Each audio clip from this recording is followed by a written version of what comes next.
Maswerteng hapon po mga ka-STL. Narito na po ang resulta ng STL Quezon para sa araw na to, second draw. August 18, 2025, araw ng Lunes. Naway ang mga natayahan niyo po mga numero kanina ay manalo nawa ngayong hapong ito, 4 PM. Kaya't kunin niyo na po ang inyong mga ticket. Narito na po ang resulta. Ang mga numerong nanalo sa STL Quezon ngayong hapong ito, August 18, 2025. 4 PM, second draw, result 3 at 20.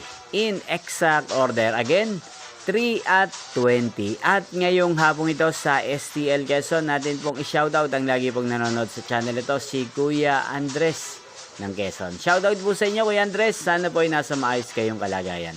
Niyo pong napanood ang resulta ng STL Quezon. Magkita-kita pong muli tayo mamayang 8 PM para sa third draw result ng STL Quezon. Thank you for watching.